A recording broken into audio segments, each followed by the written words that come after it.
We're on chapter 6, Toys Aren't Us. Toys are us. Oh, it's for adults. Are us. That's where adults go. Okay. In the London office, Mrs. Jones sat waiting while Alan Blunt read the report. The sun was shining. A pigeon was strutting back and forth along the ledge outside as if it were keeping guard. He's doing very well, Blunt said at last. Remarkably well, in fact. He turned a page. I see he missed target practice. Were you planning to give him a gun? Mrs. Jones asked. No, I don't think that would be a good idea. Then why does he need target practice? Blunt raised an eyebrow. We can't give a teenager a gun, he said. On the other hand, I don't think we can send him to Port Talon empty-handed. You better have a word with Smithers. I already have. He's working on it now. Mrs. Jones stood up as if to leave, but at the door, she hesitated.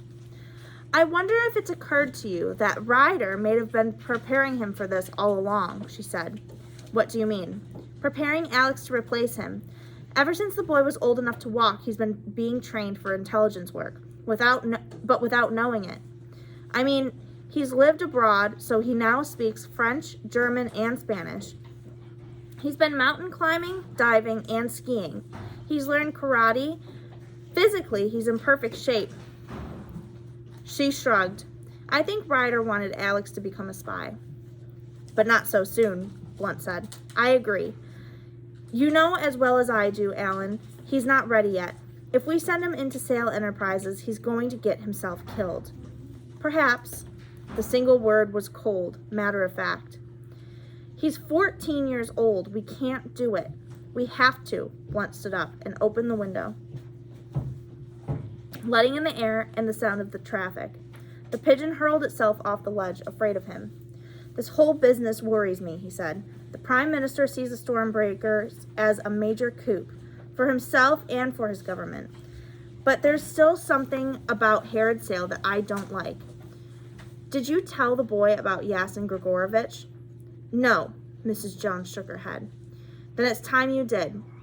It was Yasin who killed his uncle. I'm sure of it. And if Yasin was working for Sale, what will you do if Yasin kills Alex Ryder? That's not our problem, Mrs. Jones. If the boy gets himself killed, at least it will be the final proof that there is something wrong. At the very least, it will allow me to postpone the Stormbreaker project and take a good hard look at what is going on in Port Talon. In a way, it would almost help us if he was killed. Is that good for Alex? No. But no. Good for Blunt. Yeah. Who do you feel like is on Alex's side? Like has Alex's best interests at heart? Mrs. Jones or Blunt? Mrs. Jones. Right? Me. Blunt wants Alex dead. He thinks he's gonna help him figure out his. Must not be Blunt Blunt have a good side. Blunt is a good lady. Blunt goes. Yeah, Blunt can go on himself. He's a good Blunt is a selfish little punk that has no idea what he's talking about. No, but Blunt doesn't like no. Yeah. Everyone. I can't hear you, honey. I'm sorry. I think Hey, guys, I'm trying to listen to a question. Hey, guys, I'm trying to listen to a question. Why does Blunt want Alex Ryder killed? He said it would help him if he was killed because then he would have, like, proof to go and actually investigate, and that would stop the Stormbreakers being released. I don't think he necessarily wants him killed, but he's like, if it happens, it wouldn't be a terrible thing. Obviously, we don't feel the same way because why? That's evil to take another human life for your own personal gain, man. Absolutely. Okay. The boy's not ready yet. He'll make mistakes. It won't take them long to find out who he is. Mrs. Jones sighed. I don't think Alex has got much chance at all. I agree. Blunt turned back from the window. The sun slanted over his shoulder. A single shadow fell across his face. But it's too late to worry about that now, he said. We have no more time left. Stop the training now. Send him in. Alex sat hunched up in the back of a low-flying C-130 military aircraft, his stomach churning behind. I'm sorry. I skipped a page, sorry. his stomach churning behind his knees. There were 11 men sitting in 2 lines around him, his own unit and 2 others. For an hour now, the plane had been flying at just 300 feet, following the Welsh valleys, dipping and swerving to avoid the mountain peaks. A single bulb glowed red behind a wire mesh, adding to the heat in the cramped cabin. Alex could feel the engines vibrating through him. It was like traveling in a tumble dryer and microwave oven combined. The thought of jumping out of a plane with an oversized silk umbrella would have made Alex sick with fear, but only that morning he'd been told that he wouldn't, in fact, be jumping. A message from London. They couldn't risk him breaking a leg, it said, and Alex guessed that the end of his training was near. Even so, he'd been taught how to pack a parachute, how to control it, how to exit a plane, and how to land. And at the end of the day, the sergeant had instructed him to join the flight, just for the experience. Now, close to the drop zone, Alex felt almost disappointed. He'd watched everyone else jump, and then he'd be left alone. P-5. The voice of the pilot came over the speaker system, distant and metallic. Alex gritted his teeth. 5 minutes until the jump. He looked at the other men, shuffling into position, checking the cords that connected them to the static line. He was sitting next to Wolf. To his surprise, the man was completely quiet, unmoving. It was hard to tell in half darkness, but the look on his face could almost have been fear. There was a loud buzz and the red light turned green. The assistant pilot had climbed through the cockpit. He reached for a handle and pulled open a door in the back of the aircraft, allowing the cold air to rush in. Alex could see a single square of night. It was raining. The rain howled past. The green light began to flash. The assistant pilot tapped the first pair on the shoulders, and Alex watched them shuffle over to the side and then throw themselves out. For a moment, they were there, frozen in the doorway. Then they were gone, like a photograph crumpled and spun away by the wind. 2 more men followed, then another 2. Wolf would be the last to leave, and with Alex not jumping, he would be on his own. It took less than a minute. Suddenly, Alex was aware that only he and Wolf were left. "Move it!" the assistant pilot shouted above the roar of the engines. Wolf picked himself up. His eyes briefly met Alex's, and in that moment, Alex knew. Wolf was a popular leader. He was tough and he was fast, completing a 30-mile hike as if it were just a stroll in the park. But he had a weak spot. Somehow, he allowed his parachute jump to get to him, and he was too scared to move. It was hard to believe, but there he was, frozen in the doorway, his arms rigid, staring out. Alex glanced back. The assistant pilot was looking the other way. He hadn't seen what was happening, and when he did, if Wolf failed to make the jump, it would be the end of his training and maybe even the end of his career. Even hesitating would be bad enough. He'd be binned. Alex thought for a moment. Wolf hadn't moved. Alex could see his shoulders rising and falling as he tried to summon up the courage to go. 10 seconds had passed, maybe more. The assistant pilot was leaning down, stowing away a piece of equipment. Alex stood up. "Wolf," he said. Wolf didn't hear him. Alex took one last quick look at the assistant pilot, then kicked out with all his strength. His foot slammed into Wolf's backside. He put all his strength behind it. Wolf was caught by surprise, his hands coming free as he plunged into the swirling night air. The assistant pilot turned around and saw Alex. "What are you doing?" he shouted. "Just stretching my legs," Alex shouted back. The plane curved in the air and began the journey home. Mrs. Jones was waiting for him when he walked into the hangar. This kind of hangar, is this like a clothing hanger? No. What kind of hangar is this? Does anybody know? A military hangar? Yeah? Peyton? Like a hangar that stores like a bunch of guns and stuff. Not guns. It stores a bunch of vehicles like Planes. A hangar is like a garage for planes. It's where like park. It's where they park the planes. Yep. Okay. Where am I?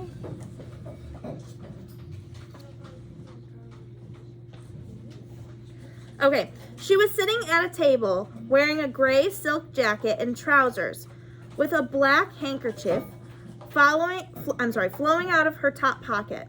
For a moment, she didn't recognize him. Alex was dressed in a flying suit. His hair was damp from the rain. His face was pinched with tiredness, and he seemed to have grown older over the past 2 weeks. None of the men had arrived back yet. A truck had been sent to collect them from a field about 2 miles away. Alex, she said. Alex looked at her but said nothing. It was my decision to stop you from jumping, she said. I hope you're not disappointed. I just thought it was too much of a risk. Please sit down. Alex sat down opposite her. I have something that might cheer you up, she went on. I've brought you some toys. I'm too old for toys, Alex said. Not these toys. She signaled and a man appeared, walking out of the shadows, carrying a tray of equipment that he set down on the table.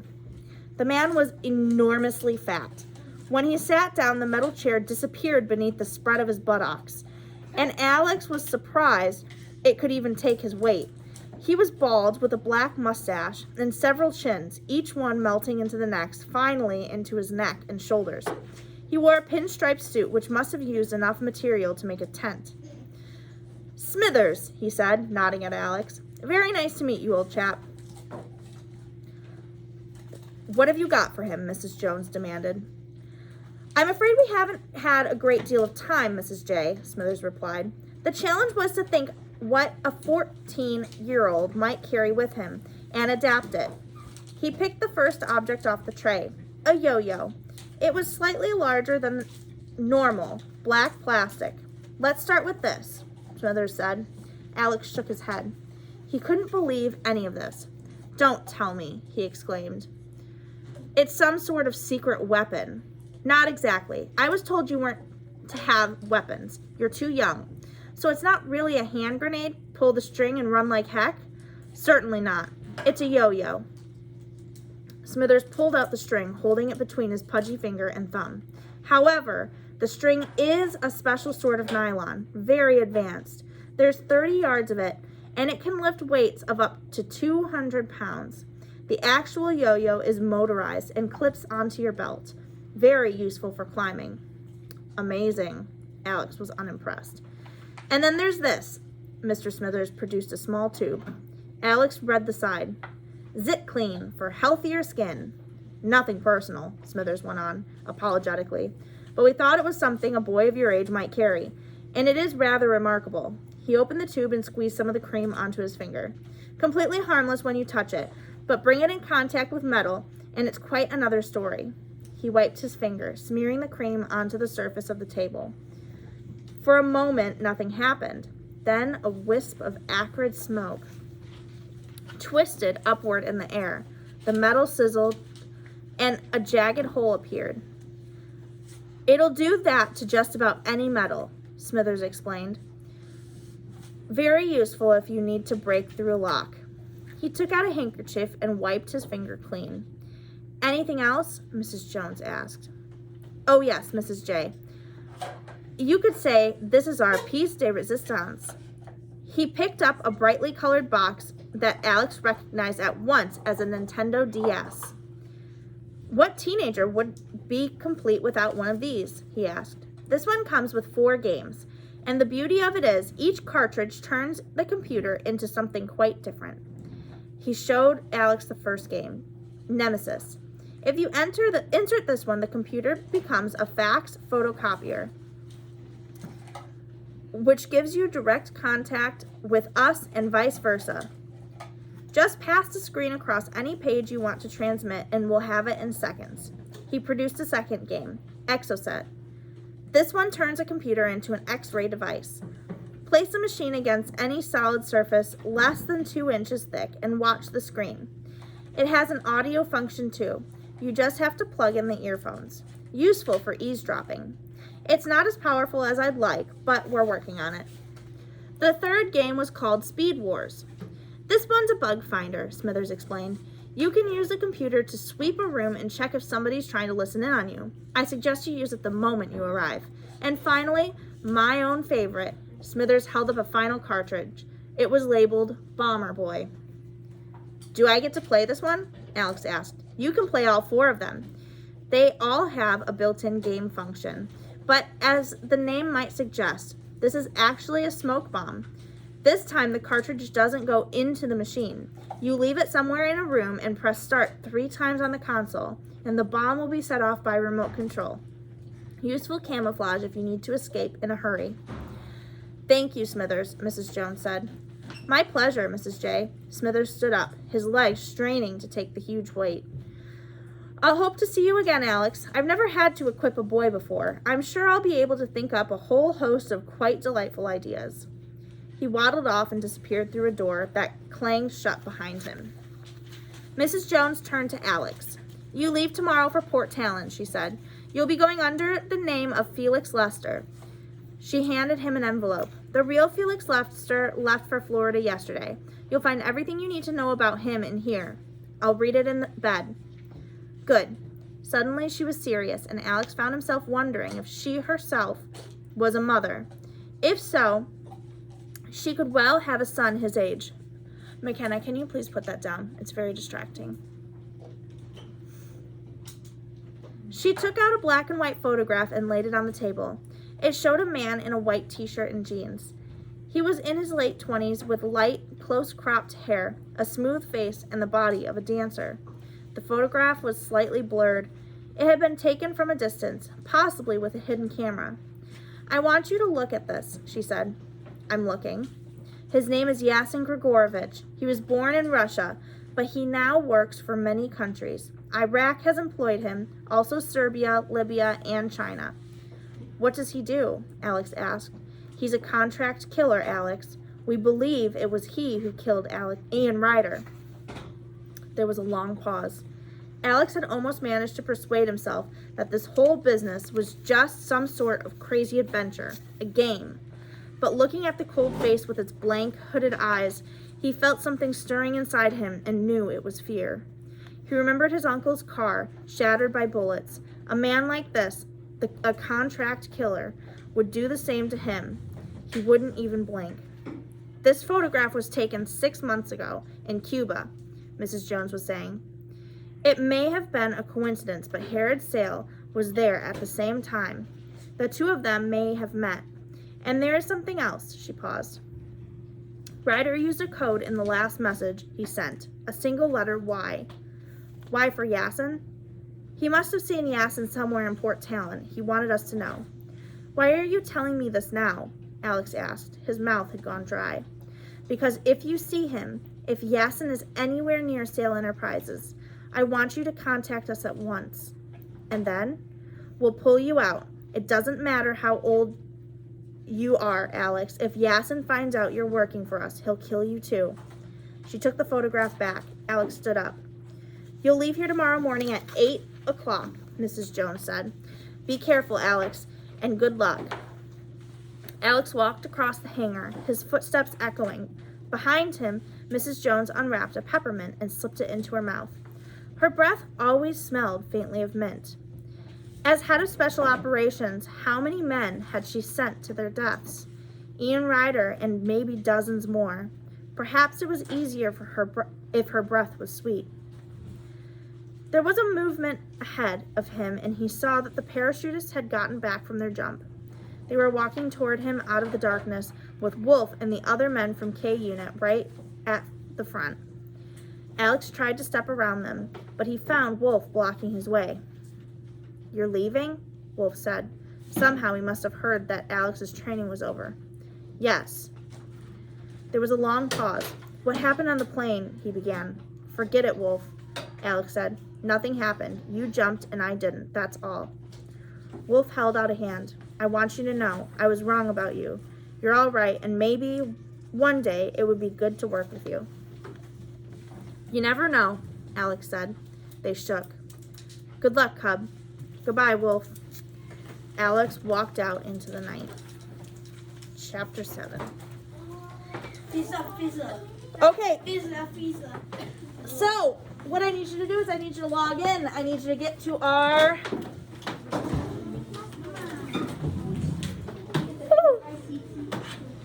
Google Classroom, chapter 6.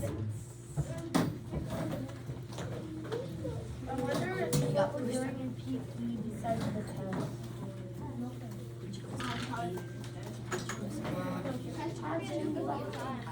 Exactly. I mean, I do our game.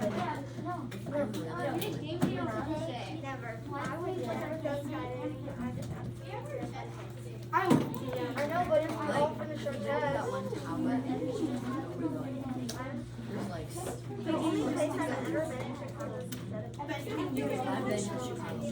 Oh, and let us go. I'm bringing my OPS models work. That's why she doesn't feel it. Okay, remember we do the first part of the slideshow together, and then you'll be doing a separate section by yourself. So don't make a copy yet, okay? Yep, so that when I do it, it shows up on your screen. Yup. It's sad. You can tell that we're on. Yeah, we're gonna play, guys. We'll be able to play. Yeah, Okay, let's focus on literature, please.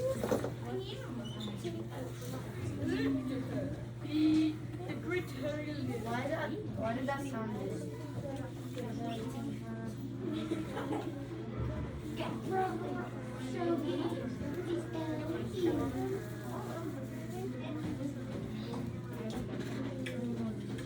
Were we supposed to turn in chapter 5? Yeah. Yep.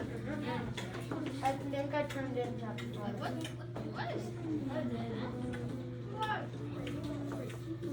How many people are on? Oh, jeez.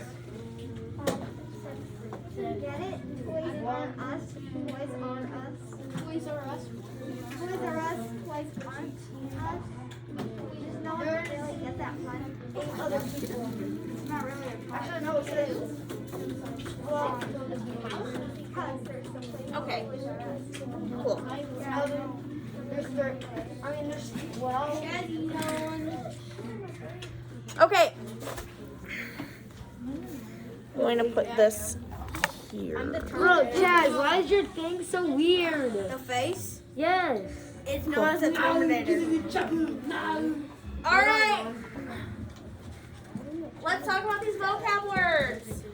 Coop. Can someone look up coop for me?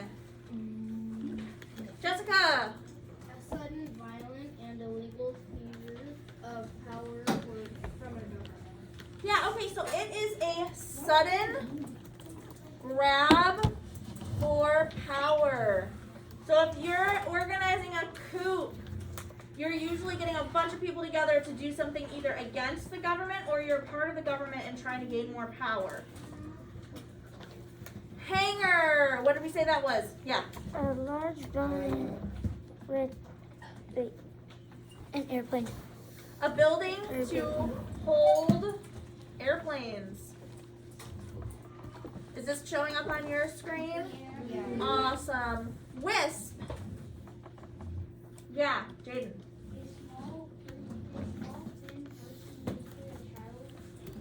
What's the other definition?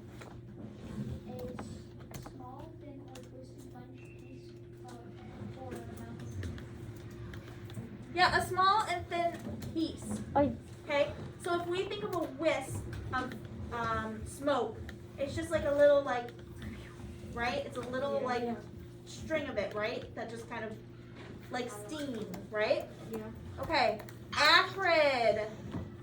Yeah. Hey. Julian, do you have it? Yeah. Go ahead.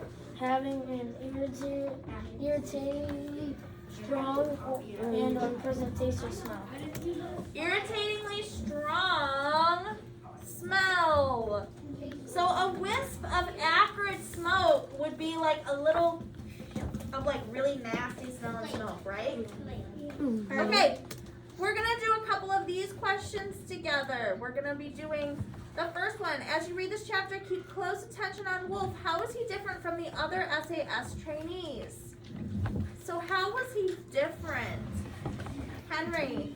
Like whenever they use that, he wouldn't really care. Like he would like make sure that he was doing well. Yeah, he was really He was really focused on what's his name? he was really focused on Alex. Yeah, on Alex instead of all the rest. He was a leader, right? Yeah. He did well at all the exercises, right? Yeah. But this guy, Devin, he's scared of heights. No, he just. Oh yeah, but he is scared of heights, right? Yeah, Scared of heights. He Yes, is. he is. He's so scared of Okay, so he's scared of parachuting. yeah, he's scared of parachuting. Okay, so I'm gonna say he's scared of jumping out of an airplane, which makes sense. How many other people would be afraid of jumping out of an airplane? I don't even Yeah, know. Not me, I'm super excited. Me too. Sam. If it's like 2 feet off the ground, I'm sure. Why not? No, I want way harder. What happens at the end of the chapter between? Oh, I'm sorry, I'm speaking, so you should not be. What happens at the end of the chapter between Wolf and Alex? They get. Shelby. Alex was leaving, so they both said goodbye. Yeah. Were they happy with each other? Yep. Were they friendly? Yeah. They started. Wolf and Alex became friends. Technically. Not like BFFs, but at least they were like friendly, Friends. Yeah. Yay. right? Okay, and why did that happen? And this is kind of funny. Yeah. Because. What did Alex do? He wasn't a. He did something in the airplane. Do you remember? Seth, do you know? Yeah, because Alex pushed Wolf out of an airplane. Oh, I thought it was. Okay, isn't that a little crazy? Like, would you be friends with someone if they pushed you out of an airplane? Yeah. No, but he was gonna be. I was scared when he Okay, but like in like a normal setting, like if you were just in an airplane and someone pushed you out, would you be friends with them? No. No. If they were doing it to be mean, then no. But It's a little funny, right? one thing. It's a little funny. Okay. Wait, but So here is what we're gonna do next. I have us skipping the SAS trainees agreeing with Wolf because I don't understand what that means, and I don't think you would either. And then we answered this question yesterday. So what you're going to do is you're going to click onto. Do you see how I clicked onto page 3? Yeah. You're going to click onto page 3, and then you're going to hit File. oh, so we're just doing this. Style. So we go to the bottom. So you're gonna hit File. On what page? The cause and You effect. click on the cause and effect, and then you hit File. Then you hit Make a Copy, and instead of entire presentation, you're going to select Selected Slides. Because you have selected slide 3, it's going to only make a copy of that. And where it says copy of chapter 6, just take out the copy of and put your name. Not the entire presentation, just the selected slides, because your arrow should be, Henry, your arrow should be clicked on slide 3. Did you already make this copy, honey? You're not following along. I feel like you're going to have a hard time figuring out what to do. Then you click OK, and it should bring you to your new slide. Now remember, when we go to turn this in, you need to hit View Assignment on the assignment, right, on chapter 6. Look at my board. Chapter 6, you have to hit View Assignment, and over here, it will have a turn in button. Do not just mark it as done. Make sure you add this slideshow in, okay? Do you remember how to do that? No, isn't it Google Drive or something? Yep, you hit Add or Create, and then you hit Google Drive, and then you hit the first slideshow that has this picture on it. Now, I want to kind of look at one of the events in this chapter. What is an event that happened in this chapter? Can someone give me an event? A lot happened in this chapter. Yeah. He Who? had Who? Alex? Had to jump out of an airplane. Did he have to jump? No, he didn't have to, but No, he didn't jump, right? no. Okay. So, Alex was in the airplane. What is like a significant event that happened though, Peyton? Alex Are you pushed there? Wolf out. Oops. Hello? I do. Yes. Will he do things? Okay. For a while? Okay. Okay. I just want to know if I can do something. Okay. Thanks.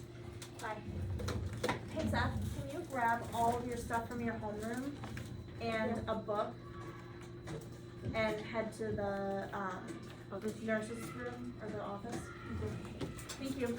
Make sure you bring an Alex Rider book, please.